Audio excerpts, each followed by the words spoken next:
Hello everyone, welcome to पवन वाग academy. I am Ankita, your friend. और आज के क्लास में हम लोग देखेंगे आपका नेक्स्ट वाला पार्ट केमिकल काइनेटिक्स वाले चैप्टर का।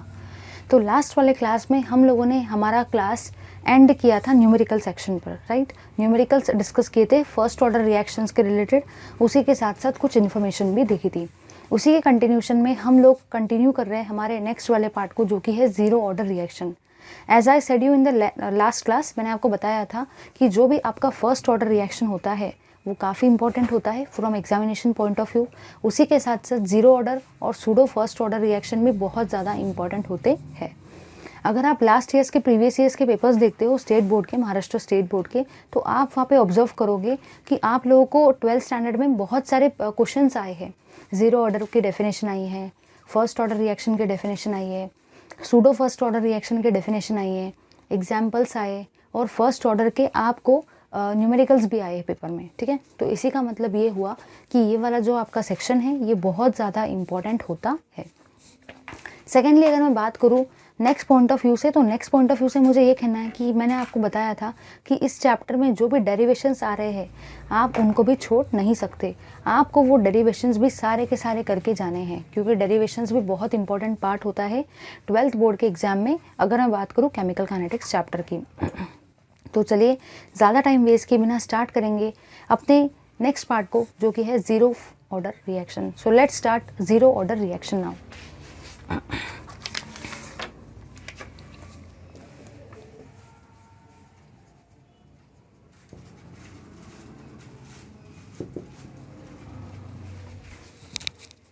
तो अगर मैं बात करती हूँ ज़ीरो ऑर्डर रिएक्शन की, तो दिमाग में क्वेश्चन जो आता है वो ये है कि ये ज़ीरो ऑर्डर रिएक्शन है क्या चीज़। क्वेश्चन तो आया होगा ना, और आधे लोग ने ये भी सोचा होगा कि इसका नाम ही है ज़ीरो ऑर्डर, मतलब ये रिएक्शन का ऑर्डर क्या रहने वाला है, ज़ीरो। ये तो सबको आइडिया आ ही गया है, क्योंकि फर्स्ट ऑर्डर रिएक्शन है, मतलब रिएक्शन का ऑर्डर ही है फर्स्ट, क्योंकि नाम ही बोल रहा है ना। इन द सेम फैशन अगर ज़ीरो ऑर्डर रिएक्शन है, मतलब रिएक्शन का ऑर्डर क्या रहने वाला है, ज़ीरो ऑर्डर। अब कैसे रहेगा उसको एक बार हम लोग देखते हैं, ठीक है। सबसे इम्पोर्टेंट थिंग जो है वो यहाँ पे ये है कि अगर मैं सपोज़ कोई भी एक रिएक्शन लेती हूँ, ए गिव्स प्रोडक्ट पी। आप सबको पता है कि जो भी एरो के लेफ्ट हैंड साइड में आता है हम लोग उसको क्या बोलते हैं, हम लोग उसको रिएक्टेंट बोलते हैं, याद है ना सबको। और जो भी आपके एरो के राइट हैंड साइड में आता है, लेफ्ट हैंड साइड में जो आता है उसको रिएक्टेंट बोलते हैं, एरो के राइट हैंड साइड में जो आता है उसको हम लोग प्रोडक्ट बोलते हैं। ये सभी को आइडिया है ना। अगर सपोज़ मुझे रेट ऑफ रिएक्शन लिखना है, रेट ऑफ रिएक्शन, तो रेट ऑफ रिएक्शन में आप सबको पता है कि रेट ऑफ रिएक्शन कैसे लिखते हैं, कि इनटू कंसंट्रेशन ऑफ ए। ये सभी को आइडिया है। रेट ऑफ रिएक्शन का मतलब ही क्या होता है कि इनटू कंसंट्रेशन ऑफ ए। अब दिमाग में क्वेश्चन ये आता है कि मैंने यहाँ पे ए ही क्यों लिखा, पी क्यों नहीं लिखा, क्योंकि याद करो आप लोगों ने लास्ट वाले क्लास में कुछ कसम खाई थी। वो कसम के अकॉर्डिंग ये था कि जब भी हम लोग रेट लिखते हैं तो हमेशा कंसंट्रेशन ऑफ रिएक्टेंट को ही लिखा जाता है, कंसंट्रेशन ऑफ प्रोडक्ट को कभी भी नहीं लिखते। आई होप ये वाला कसम सबको याद होगा जो हम लोगों ने लास्ट वाले क्लास में सबने खाई थी। तो बस वही वाली चीज़ है कि जो भी आपका रेट ऑफ रिएक्शन रहेगा वो सिर्फ और सिर्फ किसके ऊपर डिपेंड करेगा, रिएक्टेंट के कंसंट्रेशन के ऊपर में। अगर बात करें ज़ीरो ऑर्डर की, तो इसकी पावर में क्या आएगा, ज़ीरो, क्योंकि इस रिएक्शन का नाम ही है ज़ीरो ऑर्डर रिएक्शन। मतलब पावर में रिएक्टेंट के कंसंट्रेशन के पावर में कौन आएगा, ज़ीरो आएगा, इसीलिए तो उसका ऑर्डर भी क्या है, ज़ीरो है। अब सोचो, आप सबको पता है कि दुनिया में अगर कोई भी चीज़ मैं ले लूँ, anything to the power zero, किसी भी चीज़ का पावर ज़ीरो अगर कर दिया जाए तो उसका वैल्यू क्या आता है, 1। मतलब अगर मैंने इसका भी पावर ज़ीरो लिख दिया है तो इसका भी पावर कितना रहेगा, 1। इसी का मतलब इसका वैल्यू कितना आएगा, के। मतलब ये हुआ आपका रेट ऑफ रिएक्शन, ठीक है। तो सबसे पहली चीज़ यहाँ पे मैंने क्या ऑब्जर्व की, यहाँ पे मैंने वो ऑब्जर्व की कि जो भी आपका रेट रहता है किसी भी रिएक्शन का, उसी का मतलब होता है के इंटू कंसंट्रेशन ऑफ ए। यहाँ पे इसका ऑर्डर है ज़ीरो ऑर्डर, मतलब इसकी पावर में भी कौन आएगा, zero. Second thing, anything to the power zero, दुनिया में कोई भी चीज़ आ जाए उसकी पावर अगर ज़ीरो रहे तो उसका वैल्यू कितना आता है, 1। इसीलिए इसके जगह पे भी मैंने किसको लिखा, 1 को। तो अब मेरा रेट का वैल्यू कितना आया, के। चलो ये तो हो गया। अगर मुझे ज़ीरो ऑर्डर रिएक्शन को अब डिफाइन करने का है तो मैं कैसे लिखूंगी, ध्यान से देखो। ये है आपका रेट ऑफ रिएक्शन। क्या ये रिएक्टेंट के कंसंट्रेशन के ऊपर में डिपेंड कर रहा है, नहीं कर रहा है। खुद ही देखो ना, इसके पावर में तो 0 आ गया है। एनीथिंग टू द पावर 0 कितना होता है? 1 होता है। मतलब रेट जो है वो कंसंट्रेशन के ऊपर रिएक्टेंट के डिपेंड नहीं कर रहा है। इसका मतलब यहाँ पे अगर मुझे 0 ऑर्डर रिएक्शन को डिफाइन करना है तो मैं कैसे डिफाइन करूँगी? देखो इधर, द रिएक्शन इन विच मतलब ऐसे रिएक्शन जिसमें जो भी आपका रेट होता है, rate of reaction is independent, समझा के देती हूँ 2 minute, is independent of the reactant concentration is called as zero order reaction.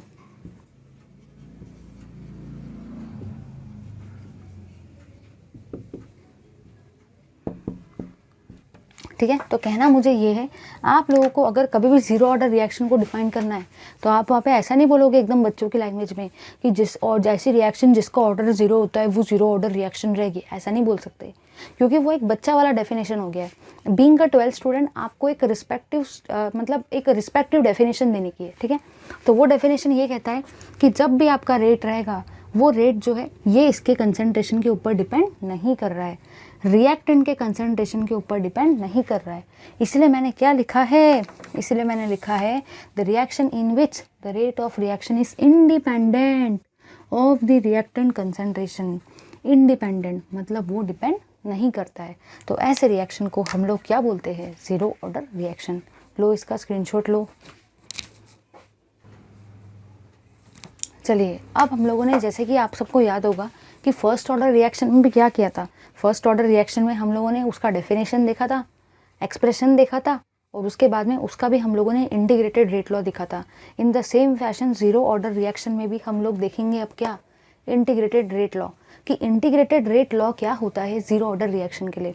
थोड़ा ध्यान देना, ये डेरिवेशन से प्रीवियस ईयर में क्वेश्चन आए हैं, ये डेरिवेशन अच्छा खासा काम का है, इसलिए आपको डेरिवेशन के वक्त भी फोकस करना है। ठीक है, तो चलिए ज़्यादा टाइम वेस्ट किए बिना देखेंगे इंटीग्रेटेड रेट लॉ। इसी का मतलब integrated rate equation for 0 order reaction. I hope सबको याद तो आ गया होगा, इंटीग्रेशन करवाना है, क्योंकि रेट का लॉ नाम ही क्या है? Integrated rate law. मतलब कहीं ना कहीं आपको यहाँ पे इंटीग्रेशन तो करवाना ही है। तो चलिए देखेंगे उस पर्टिकुलर थिंग को। चलिए देखेंगे। सबसे पहली चीज़ ये है कि आपको पता है कि एरो के लेफ्ट हैंड साइड में ए आ रहा है, मतलब ए आपका रिएक्टेंट है। तो अगर मुझे रेट लिखने का है, रिएक्शन का, तो सबसे पहले आप सबको पता है कि याद करो फर्स्ट ऑर्डर रिएक्शन में भी इंटीग्रेटेड रेट लॉ लिखा था। वहाँ पे भी क्या किया था? याद करो, सारे के सारे रेट लिखा था। रेट के सामने लिखा था इंस्टेंटेनियस रेट, और उसके सामने क्या लिखा था? Using rate law. वही वाला सिस्टम यहाँ पे करने का है। अपना सिस्टम जो है ना वो सेम ही चलेगा। रेट के सामने हम लोग लिखेंगे इंस्टेंटेनियस रेट लॉ, मतलब इंस्टेंटेनियस रेट लॉ देखेंगे यहाँ पे, और सेकंड में आपका रहेगा यहाँ पे using rate law, instantaneous rate और यूजिंग रेट लॉ। देखो यहाँ पे कैसे होगा।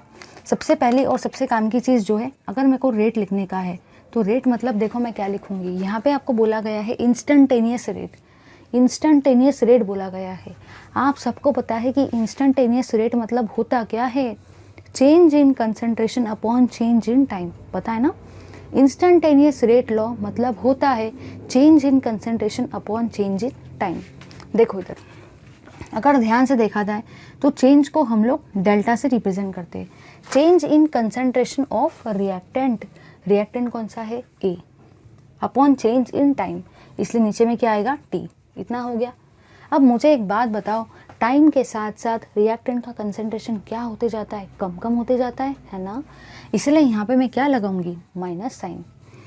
अब आपको बोला गया है यूजिंग रेट लॉ। पहले आपने रेट लिखा using instantaneous rate equation, second आप लिख रहे हो using rate law. Using rate law को कैसे लिखा जाता है? के इंटू कंसंट्रेशन ऑफ ए, क्योंकि ए आपका रिएक्टेंट है। अब आपके ऑर्डर का नाम है 0 ऑर्डर, मतलब इसकी पावर में कौन आने वाला है? 0 अंकल आने वाले हैं, क्योंकि ऑर्डर का नाम ही क्या है? 0 ऑर्डर रिएक्शन, इसलिए इसकी पावर में भी कौन आएगा? 0 आएगा। ठीक है, चलिए बढ़ेंगे आगे। अगर बात की जाए आगे की, तो आगे आप लोगों ने जो देखा वो ये है minus delta A upon delta T को मैंने एज इट इज़ लिख दिया। यहाँ पे आप लोगों ने क्या लिखा? ए की पावर में 0 आ रहा है, आप सबको पता है anything to the power zero, दुनिया में कोई भी चीज़ की पावर में अगर ज़ीरो आ जाए तो उसी का मतलब क्या होता है, 1 होता है। आप इसको ऐसा भी लिख सकते हो, देखो इधर इसको ऐसा लिख सकते कि नहीं लिख सकते, delta A equals to minus K into D T.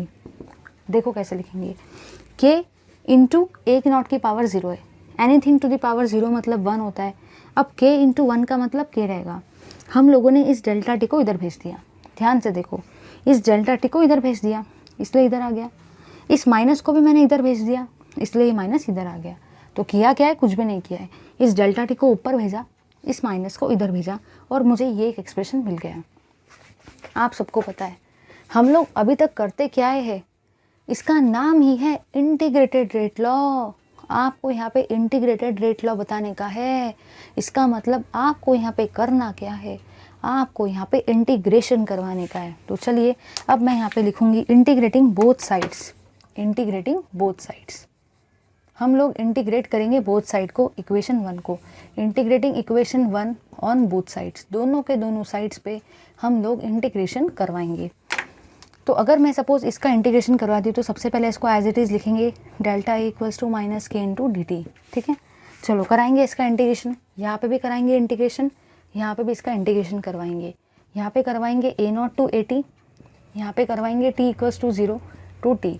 ये सबको पता है, सेम यही वाले इंटीग्रेशन के लिमिट्स हम लोगों ने फर्स्ट ऑर्डर रिएक्शन के भी वर्क किया था। अगर आपने इस क्लास के पहले मेरा फर्स्ट ऑर्डर वाला क्लास नहीं किया है, जो बिल्कुल इसके पहले वाला लेक्चर था, तो उसको जाके ज़रूर प्ले करो, ज़रूर देखो, क्योंकि उसके बिना यहाँ पे तुम्हें प्रॉब्लम जाएगी। ठीक है, चलिए टेंशन मत लो, मैं लास्ट में पूरा रिवाइज करा दूँगी। आगे आप लोगों ने यहाँ पे क्या देखा, आप सबको बहुत अच्छे से पता है कि जब भी आप इंटीग्रेशन लेते हो डेल्टा एक्स का तो उसी का मतलब एक्स होता है। अगर यहाँ पे x1 है, यहाँ पे x2 है, तो इसी को हम लोग ऐसा भी लिख सकते हैं x1 और x2।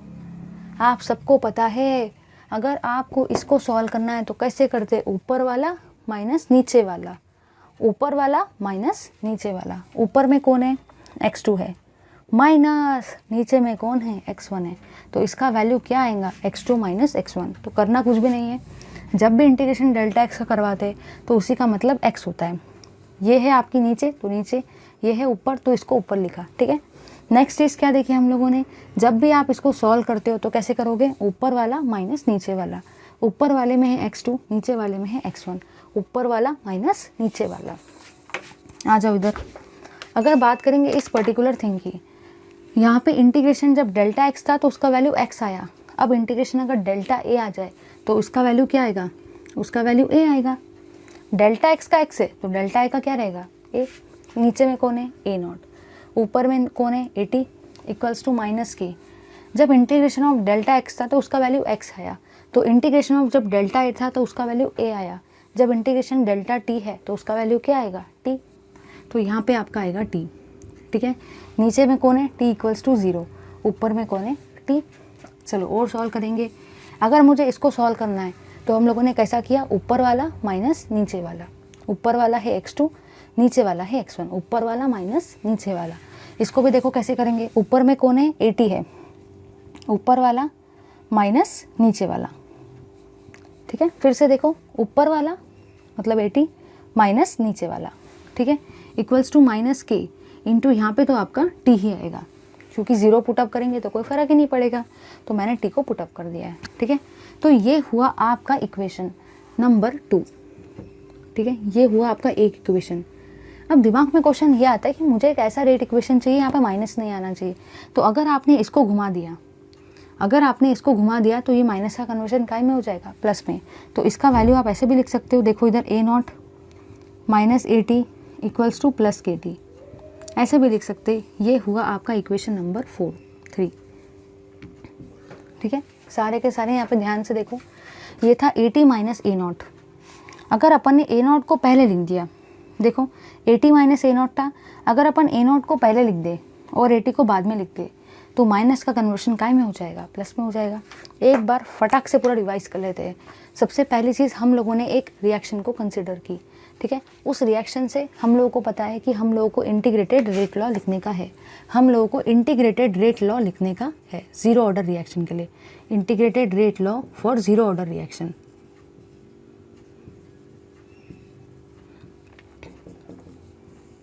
ठीक है। तो हम लोगों ने क्या किया, आप सबको पता है कि जब भी हम लोग इंटीग्रेटेड रेट लॉ लिखते हैं तो हमेशा हम लोग सबसे पहले रेट को इक्वल लिखते हैं इंस्टेंटेनियस रेट के, और फिर लिखते हैं using rate law. Instantaneous rate में क्या होता है, change in concentration upon change in time. तो कंसंट्रेशन ऑफ रिएक्टेंट कितना है, A upon change in time. Reaction का कंसंट्रेशन टाइम के साथ साथ डिक्रीज होते जाता है, कम कम होते जाता है, इसलिए माइनस आया। उसी को इक्वल किया है using rate law. Rate law मतलब क्या होता है, के into concentration of reactant only. इसका ऑर्डर का नाम ही है जीरो ऑर्डर, मतलब इसकी पावर में कौन आएगा, जीरो। आगे आप लोगों ने क्या देखा, anything to the power zero is 1। फिर आपने इस डेल्टा टी को ऊपर भेज दिया और इस माइनस को इधर भेज दिया, ये एक्सप्रेशन मिल गया। अब जाहिर सी बात है इसका नाम ही है इंटीग्रेटेड रेट लॉ, मतलब आपको करवाना क्या है, इंटीग्रेशन। तो आपने दोनों साइड में इंटीग्रेशन करवा दिया, 0 टू टी लिखे। उसके बाद में आपने देखा इंटीग्रेशन ऑफ डेल्टा एक्स का मतलब एक्स होता है, तो आपने इसको ए लिखा, इसको टी लिखा। लिमिट जब पुटअप करते कैसे करते हैं, ऊपर वाला माइनस नीचे वाला, तो ऊपर वाले को पुटअप किया, नीचे वाले को पुटअप किया। यहाँ पे भी वैसे ही पुटअप किया, 0 का कोई मतलब नहीं होता है। उसके बाद क्या किया, इस वाले वैल्यू को इधर लेके आ गए, पहले ए नॉट लिखा, बाद में एटी लिखा, तो ये माइनस का कन्वर्शन प्लस में हो गया।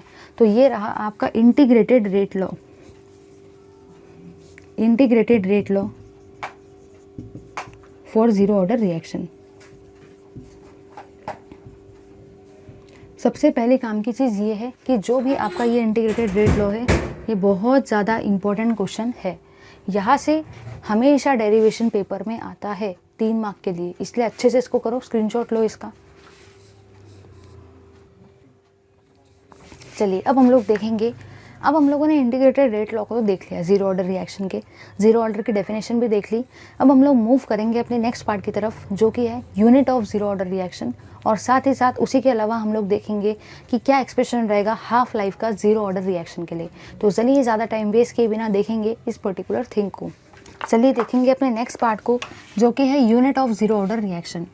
Unit of zero order reaction, zero order reaction का यूनिट क्या होगा, देखते हैं इस पर्टिकुलर थिंग को।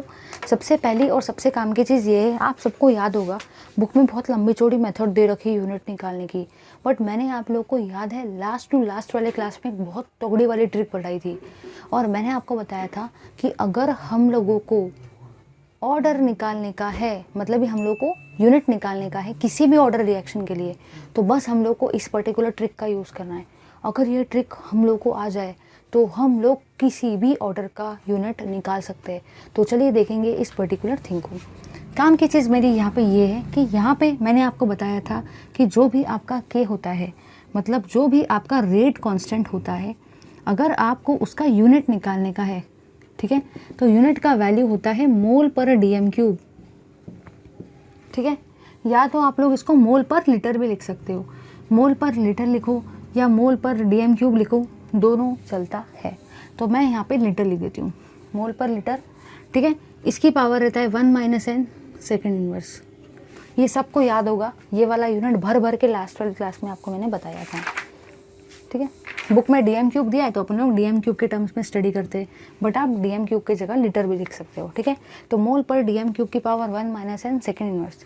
अब बुक में है ना बहुत सारे कैंसलेशन फॉर्म में दे रखा है कि ये ऐसा होगा वो वैसा होगा, अपन को उस चक्कर में नहीं पढ़ने का है, अपन डायरेक्टली यहाँ से देख के बता सकते हैं। ठीक है, देखो यहाँ पे आपका नाम ही है ज़ीरो ऑर्डर, ये इक्वेशन का, ये रिएक्शन का नाम ही है ज़ीरो ऑर्डर। इसका मतलब यहाँ पे आपका n का वैल्यू भी कितना रहेगा, 0, क्योंकि n मतलब ही क्या होता है, ऑर्डर ऑफ रिएक्शन। तो आपका n का वैल्यू कितना रहेगा, 0 रहेगा। ठीक है, तो देखेंगे यहाँ पे क्या होगा। अगर मैं इसको लिखने जाऊँ, ये रहेगा आपका मोल पर डीएम क्यूब की पावर 1 - n, मतलब ही क्या होता है, ऑर्डर, और रिएक्शन का नाम ये ज़ीरो ऑर्डर, मतलब n का वैल्यू कितना रहेगा, 0, और यहाँ पे आएगा सेकेंड इनवर्स। देखेंगे हम लोग कैसा होगा, मोल अपॉन डीएम क्यूब।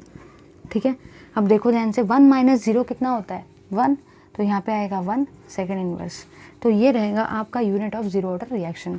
आप इसको ऐसा भी लिख सकते हो, देखो इधर, मोल की power 1 DM minus cube second inverse, ऐसा भी लिख सकते हो। क्यों, क्योंकि यहाँ पे नीचे में है 3 +3, जब भी +3 ऊपर जाएगा तो ये क्या बन जाएगा, -3, तो -3। जिसको ये चक्कर में नहीं पढ़ने का है वो लोग डायरेक्टली ये भी लिख सकते हैं, क्योंकि ये चक्कर में अगर आप गए तो क्या पता आधे बच्चे इस +3 को ऊपर जाने के बाद -3 करें ना। तो अगर ये नहीं आता है तो भी कोई फ़र्क नहीं पड़ता, आपके मार्क्स डिडक्ट नहीं होंगे, आप ये वाला यूनिट भी लिख सकते हो। तो ये रहेगा आपका यूनिट ऑफ के for zero order reaction. Zero order reaction के लिए आपका ये वाला यूनिट रहेगा जो आपको लिखने का है। बुक की जो मेथड है उसके हिसाब से मत जाओ, अपने ट्रिक के हिसाब से जाओ। लो इसका स्क्रीनशॉट। चलिए अब हम लोग देखेंगे half life of zero order reaction, कि ज़ीरो ऑर्डर रिएक्शन का अगर मुझे हाफ लाइफ का एक्सप्रेशन देना है तो मैं कैसे देखूंगी। सबसे पहले हम लोगों ने क्या देखा, हम लोगों ने ज़ीरो ऑर्डर रिएक्शन का डेफिनेशन देखा, ठीक है, साथ ही साथ उसका इंटीग्रेटेड रेट लॉ देखा, अब यूनिट ऑफ रेट कांस्टेंट देखा। अब मैं आपको बता रही हूँ हाफ लाइफ। आप सबको याद होगा कि हम लोगों ने एक ट्रिक अप्लाई की थी लास्ट वाले क्लास में हाफ लाइफ निकालने के लिए। सबको याद है, मैंने आपको 4 कसम खिलवाए थे और जिसको मैंने बोला था ये 4 कसम याद रहेंगे वो किसी भी ऑर्डर का हाफ लाइफ निकाल सकता है। क्या बताए थे? सबसे पहली कसम आपकी ये थी, मैं याद दिलाती हूँ कौन सी कसम आप लोगों ने खाए थे मेरे साथ। सबसे पहली कसम आपकी ये थी कि जो भी आपका रेट एक्सप्रेशन है आप उसको लिखोगे। सबको याद है अपनी पहली कसम, रेट एक्सप्रेशन को लिखेंगे। सेकंड कसम थी जहाँ पे आपका 80 था, 80 की जगह पे क्या सब्सटीट्यूट करना था, A0/2। ये थी आपकी सेकंड कसम। मैंने आपको बताया था कि हम लोग डिवाइड बाय 2 क्यों कर रहे हैं, क्योंकि हम लोग हाफ लाइफ की बात कर रहे हैं और हाफ मतलब क्या होता है, 2 डिवाइड बाय 2। पता है ना, half plate noodles, half plate पानी पूरी, सबको पता है हाफ मतलब डिवाइडेड बाय 2, उसको आधा कर दिया जाता है। तो सबसे पहले रेट एक्सप्रेशन लिखेंगे, पहली कसम। सेकेंड कसम 80 के जगह पे आप क्या लिखेंगे, A0 डिवाइडेड बाई 2। तीसरी थिंग आप उसको सब्सटीट्यूट करेंगे और टी के जगह पे क्या लिखना था, टी हाफ। तो पहली कसम रेट एक्सप्रेशन, सेकंड कसम 80 की जगह पे A0/2, थर्ड कसम जो भी आ रहा है उसको सॉल्व करेंगे और फोर्थ कसम टी के जगह पे डी हाफ लिखेंगे। तो चलिए देखेंगे, अप्लाई करेंगे अपनी ये सारी कसमों को जो मैंने आपको लास्ट क्लास में खिलवाई थी for the first order reaction. Same वही कसमें आपको ज़ीरो ऑर्डर में भी अप्लाई करना है। So let's look into this.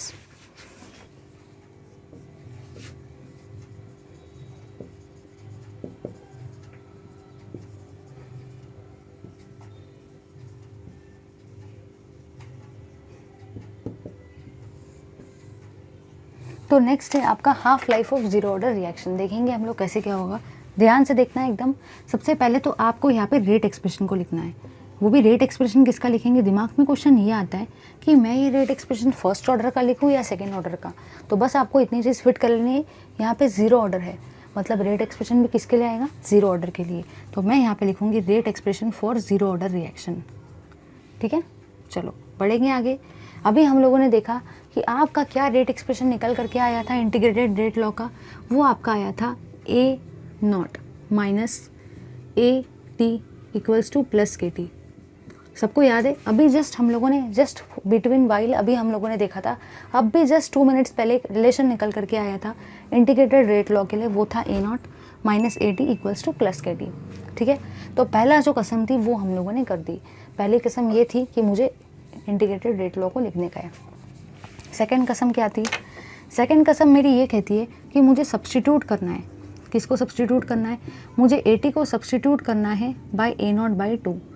मुझे AT को A0/2 लिखने का है। AT के जगह पर हमेशा हम लोग क्या लिखते हैं, A0/2।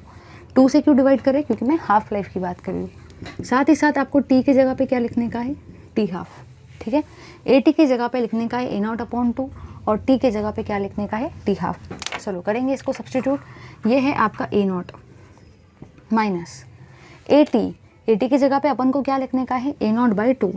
आपको बस दिमाग में इतनी चीज़ फिट कर लेनी है, चाहे ज़ीरो ऑर्डर हो, चाहे फर्स्ट ऑर्डर हो, सेकंड हो, थर्ड हो, फोर्थ, फिफ्थ, कोई भी ऑर्डर रिएक्शन हो, किसी का भी अगर हाफ लाइफ लिखना है, पहले रेट एक्सप्रेशन लिखेंगे इंटीग्रेटेड रेट लॉ का और AT के जगह पे A0/2 लिखेंगे, ठीक है। तो मैंने वही वाला काम किया, AT की जगह पे A0/2 लिखा प्लस K इंटू T के जगह पे क्या लिखने का है, T हाफ, तो T हाफ लिख दिया, ठीक है। अब इसको अगर सॉल्व करते तो ये वाला 2 ऊपर जाएगा, तो देखो कैसे बनेगा, 2 into A0 minus A0 upon में क्या आएगा, 2। जिसको ये नहीं आता वो लोग इधर देखो, ये वाला 2 ऊपर जाएगा और डिवाइडेड बाय कंप्लीट 2 आएगा, ठीक है। इसका वैल्यू क्या आएगा, plus K into T half. चलो और पढ़ेंगे आगे। अगर हम लोग बात करते हैं आगे की, तो आगे आप लोगों ने जो यहाँ पे जाना वो ये है 2A0 माइनस A0 कितना होता है, A0। देखो जिसको ये नहीं समझता है देखो, ये है A0, ये भी है A0।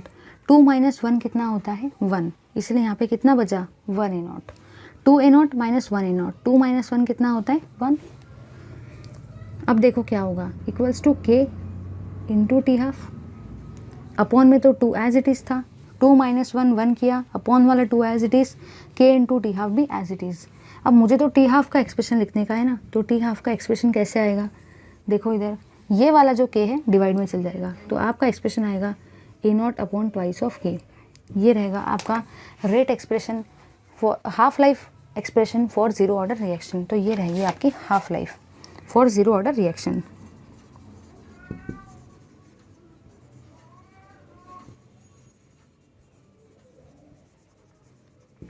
तो चलिए एक बार देख लेते हैं। सबसे पहले हम लोगों ने क्या किया, इंटीग्रेटेड रेट लॉ को लिख दिया।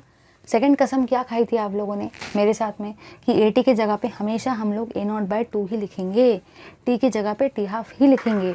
बस वही वाली चीज़ कर दी, इसको सॉल्व करेंगे, ठीक है। 2 माइनस 1 कितना होता है 1, इसको एज इट इज़ रखा, इस के को नीचे भेज दिया, तो बचा क्या ए नॉट अपॉन 2 के। ये रहेगा आपका हाफ लाइफ का एक्सप्रेशन।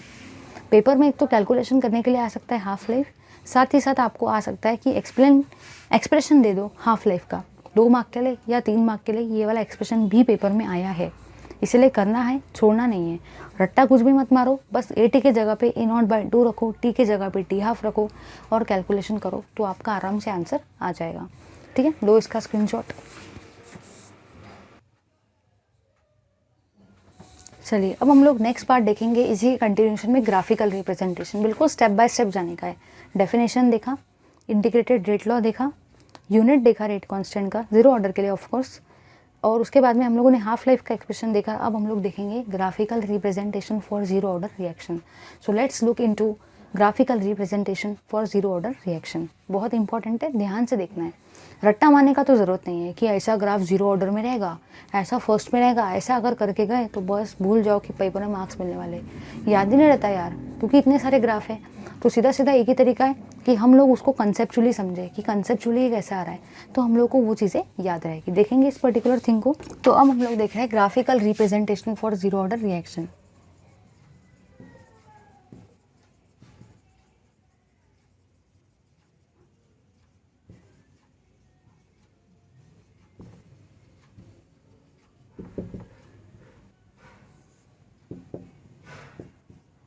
ठीक है, देखेंगे graphical representation zero order reaction के लिए।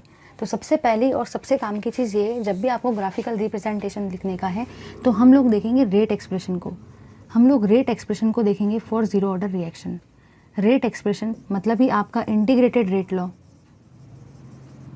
इंटीग्रेटेड रेट एक्सप्रेशन या integrated rate law for zero order reaction. इसके लिए हम लोग को देखने का है। तो अगर मैं बात करती हूँ इस पर्टिकुलर थिंग की, तो आप लोग यहाँ पे जो ऑब्जर्व करते हो वो ये है, एक्सप्रेशन आपका कुछ इस तरीके से रहता है, A T minus A naught equals to minus K T. देखो आप लोग कैसा भी लिख सकते हो। आप लोग सोचेंगे कि कभी तो मैम ज़ीरो पहले लिखती है, कभी ज़ीरो बाद में लिखती है, तो ये चल क्या रहा है। तो याद रखना है, इन दोनों में से कोई भी एक्सप्रेशन अगर लिखा जाए तो वो गलत है क्या, वो गलत नहीं है। देखो ए टी माइनस ए नॉट है तो माइनस के टी आता है। अगर मैंने ए नॉट को पहले लिख दिया, ए टी को बाद में लिख दिया, तो माइनस वाला प्लस के टी बन जाता है। कोई फ़र्क पड़ता है क्या, नहीं। तो ये दोनों रेट एक्सप्रेशन सही ही है। आप अगर कहीं पे ये एक्सप्रेशन भी लिखते हो तो भी वो करेक्ट है, ये लिखते हो तो भी वो करेक्ट है। सिर्फ आपको यहाँ पे माइनस प्लस साइन का ध्यान देने का है, समझा या नहीं। बस इतना याद रखो तो सारी चीज़ें अपने आप क्लियर हो जाएगी। सब चलता है, ये भी चलता है, ये भी चलता है। चलिए मूव करेंगे आगे की तरफ। आगे मैंने जो जाना वो यहाँ पे ये है, अगर मुझे इस एक्सप्रेशन को अरेंज करने का है तो देखो मैं इसको ऐसे भी लिख सकती हूँ क्या, ध्यान से देखना। ये माइनस के टी को मैंने एज इट इज़ लिखा है, इस ए टी को एज इट इज़ यहाँ लिखा, इस माइनस के टी को एज इट इज़ यहाँ लिखा। जब ये माइनस ए नॉट इधर जाएगा, जब ये माइनस ए नॉट एरो के इस साइड में जाएगा, इक्वल्स टू साइन के इस साइड में जाएगा, तो ये माइनस ए नॉट का क्या बन जाएगा, प्लस ए नॉट। तो इसका वैल्यू आपका आएगा प्लस ए नॉट। फिर से देखो, ए टी माइनस ए नॉट का मतलब माइनस के टी होता है। जब ये माइनस ए नॉट इधर से लेफ्ट हैंड साइड से राइट हैंड साइड की तरफ जाएगा तो ये माइनस आपका प्लस बन जाएगा। बिल्कुल वही वाली चीज़ है। अब देखो क्या होगा, आप लोग एक स्ट्रेट लाइन का ग्राफ लिख रहे हो। स्ट्रेट लाइन के ग्राफ का इक्वेशन क्या होता है, y equals to m into x plus c. यही होता है। y मतलब होता है आपका 80, m का मतलब होता है k, टी का मतलब होता है एक्स और ए नॉट का मतलब होता है सी। सी मतलब ये आपका वाई इंटरसेप्ट होता है, ठीक है। आधे बच्चों को कन्फ्यूजन होता है वाई और वाई इंटरसेप्ट में। ये वाई एक्सिस है, ये एक्स एक्सिस है, एम मतलब स्लोप है और सी मतलब क्या है, सी मतलब है आपका इंटरसेप्ट, ठीक है। चलिए अब हम लोग कर्व को ड्रॉ करेंगे। अगर मैं यहाँ पे कर्व को ड्रॉ करने जाती हूँ, मतलब मैं ग्राफिकल रिप्रेजेंटेशन करना चाहती हूँ, तो ये है आपकी वाई एक्सिस, ठीक है, और ये रहती है आपकी एक्स एक्सिस। आप लोगों ने प्रैक्टिकल्स में ग्राफ भी ड्रॉ किए होंगे, 10th स्टैंडर्ड वगैरह में आपको पता होगा, है ना। अब वाई एक्सिस पे आपको क्या लेने का है, वाई एक्सिस पे आपको लेने का है 80, इसलिए मैंने यहाँ पे लिया है 80 को, क्योंकि वाई एक्सिस पे हम लोगों को 80 लेने का है। अब एक्स एक्सिस पे मुझे क्या लेना है, तो देखो यहाँ पे ध्यान से, एक्स एक्सिस पे आपको क्या लेने का है, आपको टाइम लेने का है। एक्स एक्सिस पे आपको टाइम लेने का है, तो आप लोग यहाँ पे लेंगे टाइम को,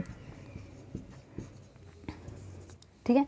फिर से देखो वाई एक्सिस पे 80 को लेने का है और एक्स एक्सिस पे हमको टाइम को लेने का है, ले लिया इतना। अब मुझे देखने का है कि क्या ये ग्राफ स्ट्रेट लाइन रहेगा या कर्व रहेगा। तो सबसे पहली और सबसे काम की चीज़ जो है वो ये है कि ये जो इक्वेशन है y equals to mx plus c, ये एक स्ट्रेट लाइन का इक्वेशन है।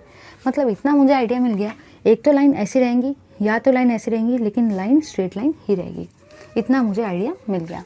अब देखो यहाँ पे आपका y इंटरसेप्ट भी आ रहा है, मतलब y इंटरसेप्ट का कुछ ना कुछ वैल्यू है। इसका मतलब ये हुआ कि ये वाला जो आपका ग्राफ है वो ओरिजिन से स्टार्ट नहीं होगा, क्योंकि कुछ ना कुछ y इंटरसेप्ट आ रहा है, ठीक है। तो अब दिमाग में क्वेश्चन ये आएगा कि एक तो हो सकता है कि ग्राफ ऐसा रहेगा, या तो हो सकता है कि ग्राफ ऐसा रहेगा, क्योंकि ग्राफ ओरिजिन से चालू नहीं होने वाला है, ज़ीरो से चालू नहीं होने वाला है, क्योंकि यहाँ पे y इंटरसेप्ट आया है। अब एक तो ऐसा हो सकता है या तो ऐसा हो सकता है। अब मुझे कैसे पता चलेगा कि ग्राफ ऐसा जाएगा या ऐसा जाएगा, तो हम लोग लास्ट वाले क्लास में बताया था स्लोप को देखते हैं। अगर आपका स्लोप का वैल्यू पॉजिटिव आ जाए तो आपका ग्राफ कुछ इस टाइप से रहता है। अगर आपके स्लोप का वैल्यू नेगेटिव आ जाए, अगर आपके स्लोप का वैल्यू नेगेटिव आ जाए तो ग्राफ कुछ ऐसा रहता है। तो देखो इक्वेशन है स्ट्रेट लाइन का, मतलब आपका ग्राफ स्ट्रेट लाइन रहेगा, पहला पॉइंट। सेकेंड पॉइंट आपका ये है कुछ ना कुछ y इंटरसेप्ट है, मतलब ये ज़ीरो से तो स्टार्ट नहीं होगा, एक तो ऐसा या तो ऐसा। थर्ड पॉइंट आपका यहाँ पे जो स्लोप है, मतलब जो आपका m है वो -k है, मतलब वो नेगेटिव है, और जब भी स्लोप नेगेटिव रहता है तो कर्व कैसा रहता है, ऐसा वाला। तो आपका कर्व ऐसा वाला रहेगा, ठीक है। देखेंगे इधर, अगर मैं बात करती हूँ इस पर्टिकुलर थिंग की, तो देखो कैसे हो जाएगा। ये कर्व आपका कुछ इस टाइप से आएगा, ठीक है, ध्यान से देखना, एकदम स्ट्रेट लाइन ड्रॉ करने का है। ये कर्व कुछ इस टाइप से है। ये जो पोर्शन रहता है इसको हम लोग बोलते हैं y इंटरसेप्ट, ठीक है। इस y इंटरसेप्ट का वैल्यू होता है a नॉट, ठीक है। इस पोर्शन को हम लोग बोलते हैं स्लोप। स्लोप का मतलब ही होता है m, और m का मतलब क्या है, m का मतलब है आपका -k। तो स्ट्रेट लाइन भी है, कुछ ना कुछ y इंटरसेप्ट भी है, स्लोप माइनस है, इसलिए कर्व ऐसा है, ऐसा घसरगुंडी जैसा कर्व है, पता है ना, क्योंकि स्लोप कैसा है, नेगेटिव है। लो इसका स्क्रीनशॉट लो, रट्टा नहीं मानना। चलिए ये तो हो गया। अब हम लोग देखेंगे कुछ ना कुछ एग्जाम्पल्स कौन से होते हैं ज़ीरो ऑर्डर रिएक्शन के। तो चलिए देखेंगे examples of zero order reaction.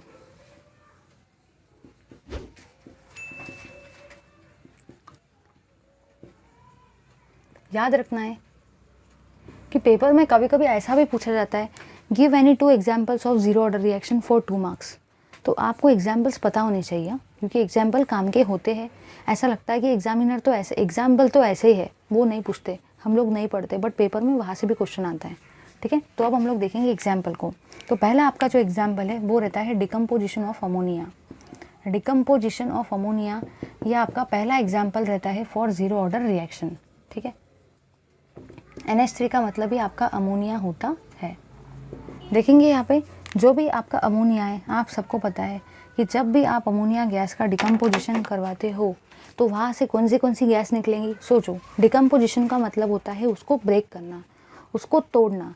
तो इसमें आपको 2 चीज़ें दिख रही है, एक आपको दिख रहा है नाइट्रोजन, एक आपको दिख रहा है हाइड्रोजन। सीधी सीधी बात, मतलब कहना मुझे ये है कि यहाँ पे कौन सी वाली 2 गैसेस निकलने वाली है।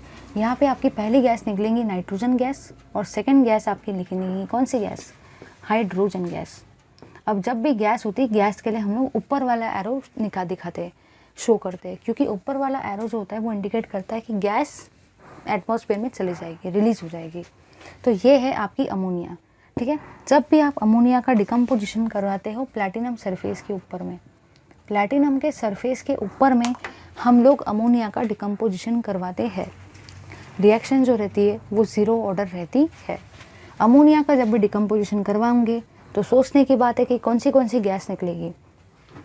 डिकम्पोजिशन मतलब तोड़ना। एक रहेगी आपकी नाइट्रोजन गैस, सेकेंड रहेगी आपकी हाइड्रोजन गैस। चलिए रिएक्शन को बैलेंस करेंगे। यहाँ पे नाइट्रोजन है 2, मतलब यहाँ पे भी आप 2 लगाओगे, यहाँ पे हाइड्रोजन है 2 और यहाँ पे हाइड्रोजन कितने 2 3 6, यहाँ पे हाइड्रोजन है 6, 2 3 6, यहाँ पे हाइड्रोजन है 2, मतलब यहाँ पे आपको कौन से नंबर से मल्टीप्लाई करना पड़ेगा जब ये भी आपका 6 हो जाए।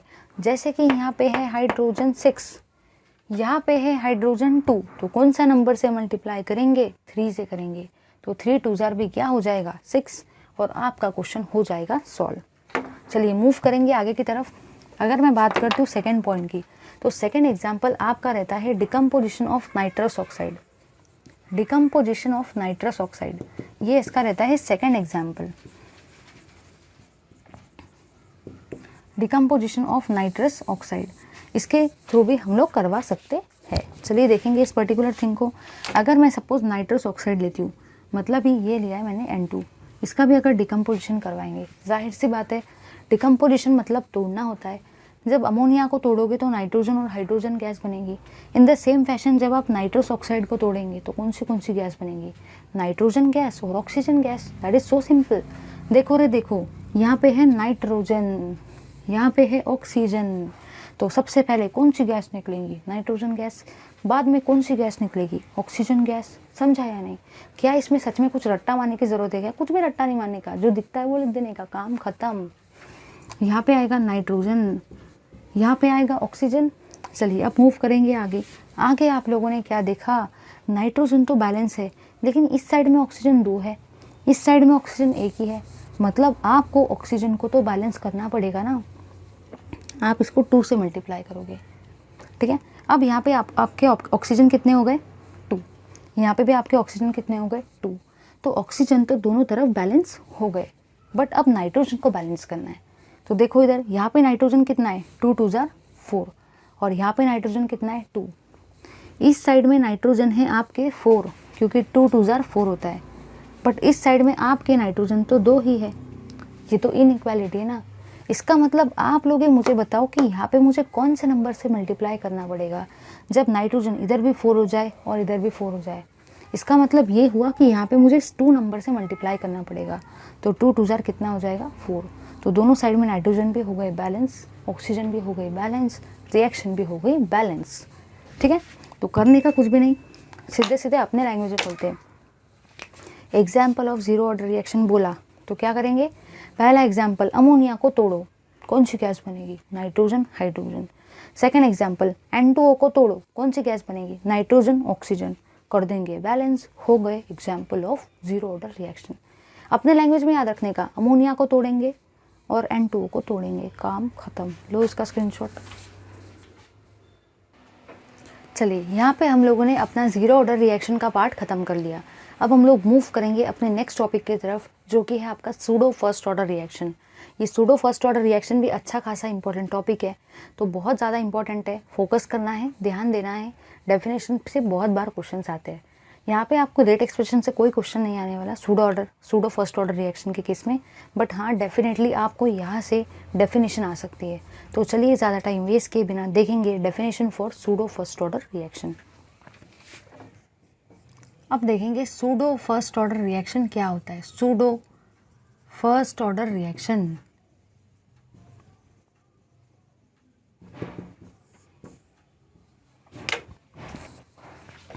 सबसे पहले तो मैं इसका डेफिनेशन लिख देती हूँ, फिर हम लोग समझते हैं इस पर्टिकुलर थिंग को, ठीक है। The reaction which is expected, the reaction which is expected to be of higher order, to be of higher order, the reaction which is expected to be of higher order but found to be first order, but found to be first order, मैं समझा के देती हूँ, tension मत लो, ठीक है। but found to be first order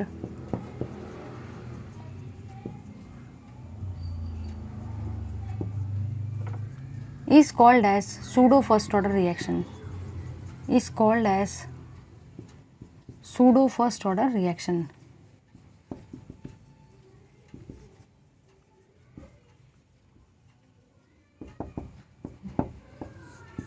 मतलब यहाँ पे हम लोग को कुछ समझना है। देखो काम की चीज़ जो है वो ये है कि आपको बोला गया है सूडो फर्स्ट ऑर्डर रिएक्शन। दिमाग में ये आता है कि यार ये डेफिनेशन क्या लिखे, मुझे तो कुछ भी समझ नहीं रहा है। तो अब हम लोग समझेंगे इस पर्टिकुलर थिंग को। यहाँ पे आपको बोल रखा है सूडो, है ना। सूडो का मतलब क्या होता है? फॉल्स। सूडो का मतलब होता है गलत। मतलब कुछ ऐसे रिएक्शन रहेंगे दुनिया में, यूनिवर्स में आपको कुछ ऐसे रिएक्शन देखने को मिलेंगे कि जब आप उस रिएक्शन को देखोगे तो आपको लगेगा, जैसे कि ले लो एक रिएक्शन को, A+B गिव C। तो कोई भी बंदा या बंदी देखेगा इसको और बोलेगा कि इसके अंदर में मुझे 2 रिएक्टेंट दिख रहे हैं। मतलब कहीं ना कहीं ये वाली रिएक्शन जो है वो मेरी सेकेंड ऑर्डर रहने वाली है। दिमाग में क्वेश्चन ये आता है कि यहाँ पे 2 रिएक्टेंट है, मतलब ये वाली रिएक्शन मेरी सेकेंड ऑर्डर रहने वाली है। बट एक्चुअली ऑब्जर्व ये होता है कि आपकी जो ये वाली रिएक्शन है वो सेकेंड ऑर्डर तो ऑब्जर्व नहीं होती है, वो फर्स्ट ऑर्डर होती है। मतलब कुछ ऐसे रिएक्शंस होते हैं जिनको देखने के बाद आपको ऐसा लगता है कि उसका सेकेंड ऑर्डर रहने वाला है, क्योंकि उसके अंदर में 2 रिएक्टेंट है। लेकिन ऑब्जर्व हम लोग ये करते हैं कि उस रिएक्शन का ऑर्डर क्या होता है? First order. मतलब वो रिएक्शंस जो है वो आपको गुमराह करती है। वो रिएक्शन जो है वो आपको ऐसा बोलती है कि देख भाई मैं सेकेंड ऑर्डर हूँ, सेकेंड ऑर्डर, क्योंकि मेरे अंदर में 2 रिएक्टेंट है। आपको उसने कर दिया गुमराह, आपने गलत लिख दिया। लेकिन एक्चुअली वो आप लोगों को कौन सा ऑर्डर दिखाते हैं? First order. उस रिएक्शन में आपको गलत बताया कि मैं सेकेंड ऑर्डर हूँ, बट ऑब्जर्व क्या होता है? First order. इसलिए उसका नाम क्या है? गलत बताने वाली फर्स्ट ऑर्डर रिएक्शन। इसी का मतलब अपने लैंग्वेज में pseudo first order reaction. Pseudo मतलब होता है फॉल्स, मतलब ही होता है गलत, जिसको देख के हम लोगों को लगता है कि यार ये तो सेकेंड ऑर्डर रहेगी क्योंकि इसमें तो 2 रिएक्टेंट है। बट होता क्या है? वो तो हम लोगों को फर्स्ट ऑर्डर ही मिलती है। इसलिए उसका नाम क्या है? Pseudo first order reaction. समझा या नहीं? फिर से सुनो। ऐसे रिएक्शन जो आपको लगता है कि सेकेंड ऑर्डर है, जिसमें 2 रिएक्टेंट होते हैं, बट मिलता क्या है? First order. इसलिए उसका नाम क्या है? Pseudo first order reaction. चलिए मूव करेंगे आगे की तरफ कि ऐसे कौन से एग्जाम्पल्स है जो आपको शो करते हैं। अगर मैं बात करती हूँ आगे की तरफ, तो आगे जो मैंने यहाँ पे जाना वो ये है आपका एग्जाम्पल। एग्जाम्पल होता है hydrolysis of methyl acetate. Example आपका होता है hydrolysis of methyl acetate. Methyl acetate के हाइड्रोलिसिस को हम लोग देखेंगे, वो होता है example of first order reaction. ध्यान दो, इधर ध्यान से देखना है आप सबको। अगर मैं लेती हूँ मिथाइल एसीटेट को, CH3 C double bond O CH3, ये हुआ आपका मिथाइल एसीटेट। ठीक है, इस मिथाइल एसीटेट को आप ऐसे भी लिख सकते हो COO, वैसा भी चलेगा, कोई इशू नहीं है। ठीक है, इसका हम लोग हाइड्रोलिसिस करवाने वाले। आधे लोग रिएक्शन को रटके जाते हैं कि मिथाइल एसीटेट में पानी को मिलाऊंगा फिर रिएक्शन करूंगा, बट सच में रट्टा नहीं मानना है। यहाँ पे इसका नाम ही बता रहा है हाइड्रोलिसिस। हाइड्रोलिसिस मतलब ही आपको मीनिंग क्या होता है? आपको उसके अंदर में किसको ऐड करना है? पानी को, क्योंकि उसका नाम ही क्या है? हाइड्रोलिसिस। अब देखो रे देखो, अगर मैं बात करती हूँ पानी की, तो पानी के अंदर में 2 चीज़ें होती है, एक होता है H और एक होता है OH। आप सबको पता है कि पानी के अंदर में 2 चीज़ें होती हैं, H2O है ना, एक होता है H, एक होता है OH। ध्यान देना क्या होगा, हम लोग इसको यहाँ से काटेंगे। ठीक है, यहाँ पे आपका जाएगा OH और यहाँ पे आपका जाएगा H। समझा या नहीं? फिर से देखो, मैंने मिथाइल एसीटेट को लिया है, उसके अंदर है पानी को डाला, हाइड्रोलिसिस करवाना है ना। पानी के अंदर में 2 चीज़ें होती है, H और OH। OH जो है वो आपका इधर जाएगा, यहाँ से मैंने रिएक्शन को काटा है, देखो यहाँ से इस बॉन्ड को काटेंगे, यहाँ पे इस साइड में OH डालेंगे, इस साइड में H डालेंगे, तो देखो आपका प्रोडक्ट क्या बनेगा? ये रहेगा आपका CH3। ठीक है, C डबल बॉन्ड O, और इस साइड में हम लोग किसको ऐड कर रहे हैं? OH को, तो यहाँ पे आपका आएगा OH प्लस। इस साइड की अगर बात करें तो यहाँ पे है आपका CH3, साथ ही साथ आपका है O, और इस साइड में कौन जा रहा है? इस साइड में जा रहा है आपका हाइड्रोजन। ये कहीं ना कहीं आपके ऑर्गेनिक केमिस्ट्री में भी आया है। ये आपको आया है reaction aldehyde ketone carboxylic acid वाले चैप्टर में ये रिएक्शन आई है, ठीक है। और साइड बाय साइड आपको ये रिएक्शन हाँ उस चैप्टर में तो देखने को आराम से मिलने वाली है। तो आप लोगों ने इस एसीटेट लिया है, उसके अंदर में उसको काटा है, एक साइड में OH डाला है, एक साइड में H डाला है, और आपका प्रोडक्ट क्या बना, आपका प्रोडक्ट बना है एसिटिक एसिड, और साथ ही साथ आपका प्रोडक्ट यहाँ पे बना है मिथेनॉल। इसका नाम होता है इथाइल एसीटेट, ठीक है। तो पहले तो आप लोग इसका स्क्रीनशॉट ले लो, लेकिन उससे पहले एक और चीज़ समझो, पहले स्क्रीनशॉट ले लो। अब देखो क्या होगा, आप लोगों ने यहाँ पे जो ऑब्जर्व किया वो ये है कि जब भी मैं इसका रेट का एक्सप्रेशन लिखने जाऊँगी तो रेट का मतलब ही क्या होता है, रेट का मतलब होता है रेट कांस्टेंट। रेट का मतलब सबसे पहले आपका क्या आता है, रेट कांस्टेंट। अब रेट कांस्टेंट के बाद में आप सबको याद है, आप सबने कसम खाई थी कि जब भी मैं किसी भी ऑर्डर का रेट एक्सप्रेशन लिखूंगा या लिखूंगी तो हमेशा हम लोग लेते क्या है, कंसंट्रेशन ऑफ रिएक्टेंट ओनली। तो रिएक्टेंट ये भी है, ये भी है, क्योंकि ये दोनों एरो के लेफ्ट हैंड साइड में आ रहे। सबसे पहले लिखेंगे CH3 C double bond O CH3, ठीक है। और साथ ही साथ वाटर भी लिखेंगे। पहले सुनो वाटर क्यों आ रहा है मैं सब बताती हूँ। रिएक्टेंट मिथाइल एसीटेट भी है, पानी भी है, इसलिए हम लोगों ने दोनों को लिखा, ठीक है, और रेट के इक्वल कर दिया। आगे आप लोगों ने क्या ऑब्जर्व किया, ध्यान से देखना, एकदम ध्यान से। अगर आप ड्रम भर के पानी लेते हो, ड्रम भर के बहुत सारा आपने वाटर लिया, बहुत सारा वाटर लिया है, बहुत सारा आपने वाटर लिया है, ध्यान से देखो, एकदम ध्यान से, एकदम ध्यान से। अगर आपने बहुत सारे पानी के अंदर में सिर्फ इतना सा इथाइल एसीटेट डाला, एक बूंद इथाइल एसीटेट डाला या मिथाइल एसीटेट डाला, कुछ भी डाला हो, आप लोगों ने बीकर के अंदर में बहुत सारा पानी लिया, बहुत सारा पानी लिया, ड्रम भर के पानी लिया, और इसके अंदर में आप लोगों ने जो मिथाइल एसीटेट डाला, मिथाइल एसीटेट वो कैसे बहुत कम अमाउंट में डाला है। ड्रम भर के पानी में मिथाइल एसीटेट बहुत कम डाला, एक बूंद डाला। तो आप बताओ ये एक ड्रॉप, ये एक बूंद मिथाइल एसीटेट का सिर्फ और सिर्फ एक बूंद पानी के साथ में रिएक्ट करेगा। अब अगर ड्रम भर के पानी है, उसमें से सिर्फ एक बूंद पानी यूज हो रहा है रिएक्शन के लिए, तो क्या वाटर के क्वांटिटी में कोई फ़र्क पड़ा? नहीं, वो तो ऑलमोस्ट कांस्टेंट ही है ना। सोचने की बात है यार, अगर ड्रम भर के पानी है, उस ड्रम भर के पानी में से सिर्फ एक ड्रॉप पानी को निकाला है, क्योंकि एक ड्रॉप मिथाइल एसीटेट है तो उसने एक ही ड्रॉप पानी के साथ में रिएक्शन की। तो ड्रम भर के पानी में से अगर आपने एक ड्रॉप पानी को निकाला तो क्या वो ड्रम भर के पानी के अंदर में, उसकी क्वांटिटी के अंदर में कोई फ़र्क पड़ने वाला है? कोई फ़र्क नहीं पड़ने वाला। वो तो इतना सा ही अमाउंट आपने निकाला है, इतना सा ड्रॉप निकाला है। इसका मतलब यहाँ पे ऑब्जर्व क्या हुआ, इसका मतलब यहाँ पे ऑब्जर्व ये हुआ कि जो भी आपका रेट है, इसका मतलब रहेगा कि ये वाली चीज़ को एज इट इज़ लिखेंगे CH3 C double bond O CH3। आप लोगों ने यहाँ पे ये ऑब्जर्व किया कि जो आपके पानी का कंसंट्रेशन है वो भी कहीं ना कहीं कांस्टेंट ही है, उसको एक कांस्टेंट K डैश से रिप्रेजेंट करते हैं। अब सबको समझ में आया कि पानी का कंसंट्रेशन मैंने कांस्टेंट क्यों लिखा है, क्योंकि जब ड्रम भर के पानी में से एक ड्रॉप पानी अगर निकाल भी लिया जाए ना, तो भी उस ड्रम भर के पानी के अंदर में कोई भी फ़र्क नहीं पड़ता है। तो उसका कंसंट्रेशन जो है पानी का वो कांस्टेंट ही के बराबर ही रहता है, चेंज नहीं हो रहा है। इसका मतलब मैंने उसको K डैश से रिप्रेजेंट कर दिया है, ठीक है। आगे बढ़ेंगे। आगे आप लोगों ने यहाँ पे जो ऑब्जर्व किया वो ये है, ये भी है आपका कांस्टेंट, ये भी है आपका कांस्टेंट।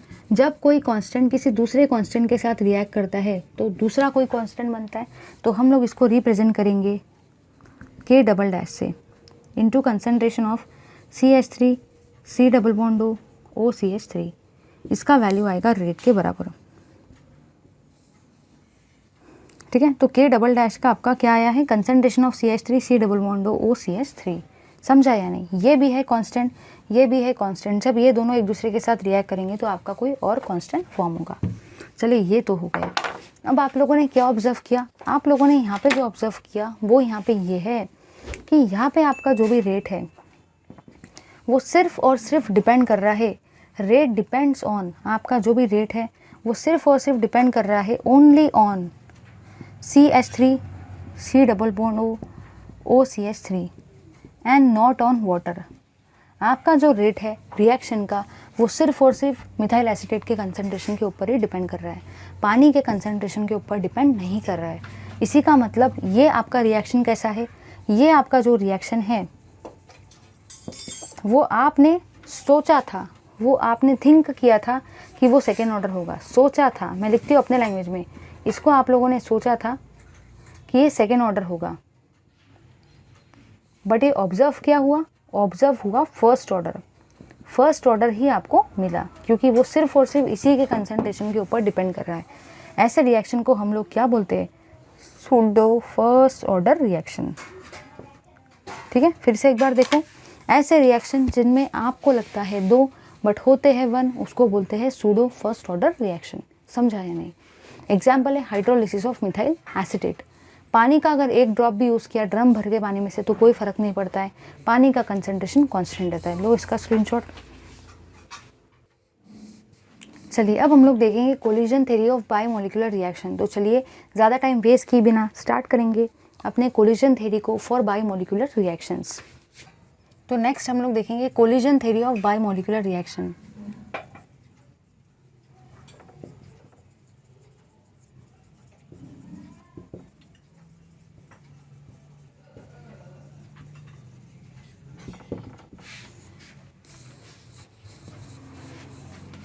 देखो, अब कहना मुझे ये है कि सपोज़ अगर मुझे ये एक है ए और एक ये है बी, अगर मुझे सपोज़ इन दोनों के बीच में रिएक्शन करवानी है, मतलब होने क्या वाला है, मतलब होने कुछ नहीं वाला है, इसका जो सर है इसके साथ टकराएगा तभी जाके तो इनके बीच में रिएक्शन होगी ना। अगर ये 2 रिएक्टेंट है, ये दोनों एक दूसरे के साथ में रिएक्ट करने वाले हैं और इससे आपका कुछ ना कुछ प्रोडक्ट फॉर्म होने वाला है। इसका मतलब होता क्या है, बस ऐसे बोलेंगे ए तू इसके साथ रिएक्ट हो जा और बी को फॉर्म कर ले, ऐसा तो नहीं हो सकता है। ये वाली जो चीज़ है इस वाली चीज़ के साथ में टकराएगी, ये वाली चीज़ मतलब ये वाला रिएक्टेंट इस रिएक्टेंट के साथ में कोलाइड करेगा, टकराएगा, तभी तो आपका प्रोडक्ट फॉर्म होगा ना। मतलब एक रिएक्टेंट दूसरे के साथ में कोलाइड करता है, एक रिएक्टेंट दूसरे के साथ में टकराता है, और ऐसी चीज़ को हम लोग क्या बोलते हैं, कोलिजन। टकराना, टकराना मतलब ही होता है कोलिजन, और इसका नाम ही है कोलिजन थ्योरी। मतलब यहाँ पे होने क्या वाला है, अपने लैंग्वेज में अगर मैं बोलूँ तो 2 या 2 से ज़्यादा रिएक्टेंट मॉलिक्यूल एक दूसरे के साथ में टकराएंगे, कोलाइड करेंगे, तब आपका प्रोडक्ट बनेगा। इसलिए इसका नाम क्या रहेगा, कोलिजन थ्योरी। चलिए अब देखेंगे आगे, जो भी आपका रिएक्शन होता है, जो भी आपके केमिकल रिएक्शन होते हैं, chemical reaction occur as a result of collision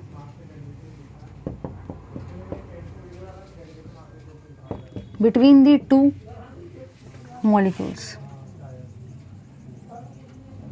between the 2 reactant molecules.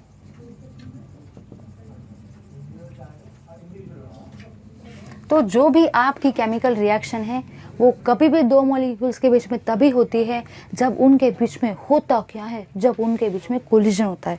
मतलब याद रखना है कि जब 2 रिएक्टेंट मॉलिक्यूल एक के दूसरे के साथ में रिएक्ट होंगे तो एक्चुअली वो करने क्या वाले हैं, वो कोलाइड होंगे, वो टकराएंगे, और उससे आपका क्या बनेगा, प्रोडक्ट बनेगा। कोलॉइड हुए हैं, इसलिए इस थ्योरी का नाम भी क्या है, कोलिजन थ्योरी। मतलब कहना मुझे ये है, chemical reaction occur as a result of collision between the 2 reactant molecule. चलिए देखेंगे इस पर्टिकुलर थिंग को। सपोज ये है आपका एक ए मॉलिक्यूल, ये है आपका दूसरा बी मॉलिक्यूल, इससे आपका कुछ ना कुछ प्रोडक्ट बन रहा है, तो ये रिएक्शन क्या ऑटोमेटिकली हो जाएंगी, ऐसा नहीं होने वाला। ये ए जो है ये बी के साथ में टकराएंगा तभी तो प्रोडक्ट बनेगा ना। मतलब कहना मुझे ये है, यहाँ से मैं कंक्लूजन निकाल सकती हूँ। वो कंक्लूजन ये है कि जो भी आपका रेट रहेगा ना रिएक्शन का, वो डिपेंड करता है रेट ऑफ कोलिजन के, रेट ऑफ कोलिजन के। मतलब जितने जल्दी मॉलिक्यूल्स एक दूसरे के साथ में टकराएंगे उतना ही फास्ट आपका रिएक्शन का रेट रहेगा। अब देखो फर्स्ट थिंग, अब अगर टकराव वो ऐसे रहे, अगर वो कोलाइड ऐसे हो रहे हैं, स्लो हो रहा है, तो रिएक्शन का रेट भी कैसा रहेगा, slow.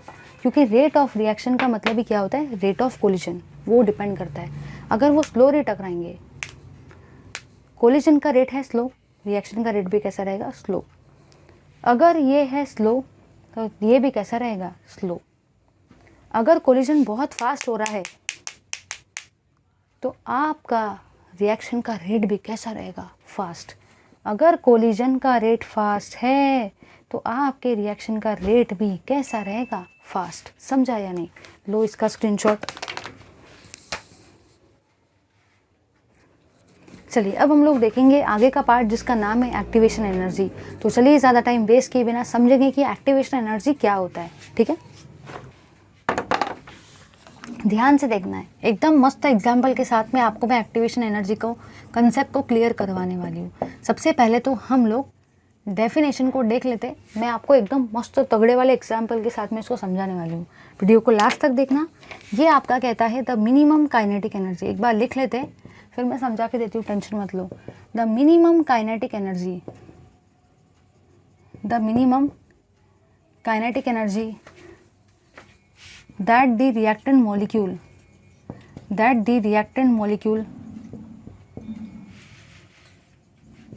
should possess, the minimum kinetic energy that the reacting molecule should possess। possess का ही मतलब होता है show for reaction in order to get react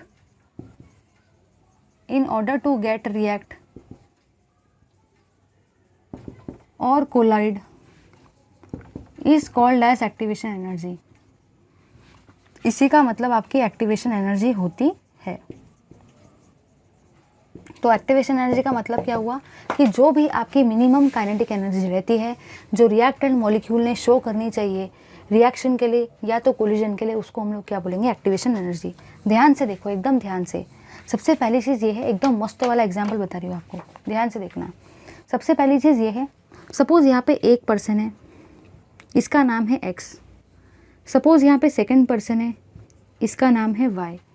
यहाँ पे है स्टेज, ठीक है। ये स्टेज में ये X पर्सन की और ये Y पर्सन की कंपटीशन होने वाली है। ये है वो वाला स्टेज, लेट अस से सिंगिंग कंपटीशन होने वाली है। तो यहाँ पे मैंने एक पर्सन लिया है जिसका नाम है X, यहाँ पे मैंने सेकंड पर्सन लिया है जिसका नाम है Y, और इस स्टेज पे उनकी कंपटीशन होने वाली है, लेट अस से सिंगिंग या डांसिंग कंपटीशन होगी। तो सबसे पहले इंपॉर्टेंट थिंग जो है वो ये है, लेट अस से आप समझ लो कि ये इंडियन आइडल का ये स्टेज है, ठीक है। अब आपको इसको भी, इस X पर्सन को भी इसके अंदर जाना है, इस Y पर्सन को भी इसके अंदर जाना है। अब खुद ही सोचो, इस X और Y परसेंटेज के मतलब इस X और Y पर्सन के बीच में कंपटीशन तो होंगी।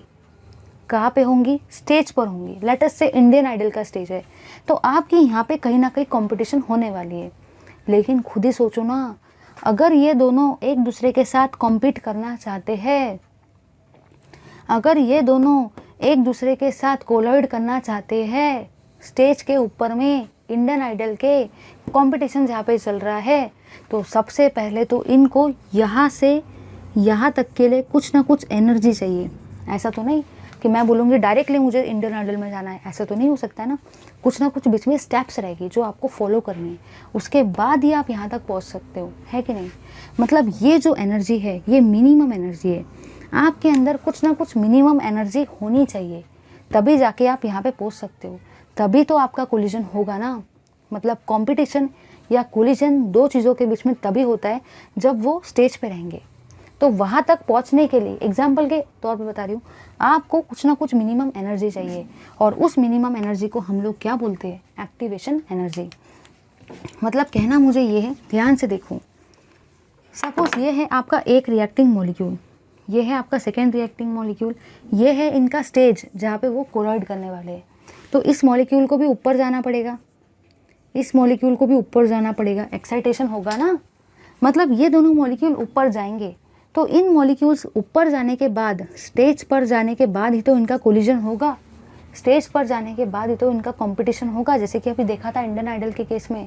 तो यहाँ तक पहुँचने के लिए इनको कुछ ना कुछ एनर्जी चाहिए, तो इस एनर्जी का हम लोग क्या बोलते हैं? एक्टिवेशन एनर्जी, ठीक है। अब सुनो क्या होगा।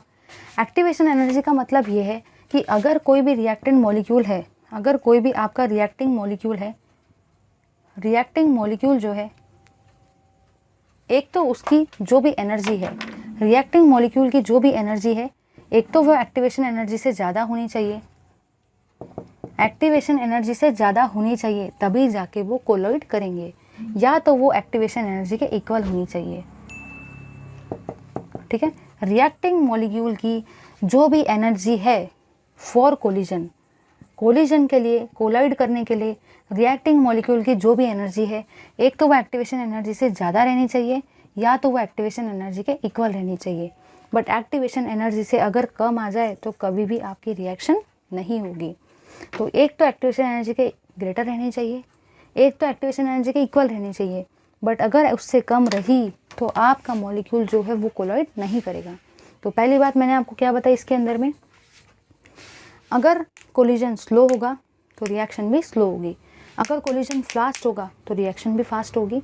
सेकेंड पॉइंट क्या समझाया कि कोई भी मॉलिक्यूल तभी रिएक्ट करेंगे जब उसके अंदर कुछ ना कुछ एक्टिवेशन एनर्जी रहेगी। एनर्जी जो रहेगी एक तो वो एक्टिवेशन एनर्जी से ज़्यादा रहनी चाहिए या तो उसके कम से कम इक्वल तो भी रहनी चाहिए, तभी जाके वो स्टेज तक पहुँचेंगे, तभी जाके उनका रिएक्शन होगा। समझा या नहीं? Thank you very much for watching this video. I hope you like the example that I had given you. Thank you very much for watching this video. Please do like, share and comment. Comment तो बनता ही है, like भी बनता है मेरे लिए, video के लिए, केमिकल काइनेटिक्स के लिए। Thank you very much.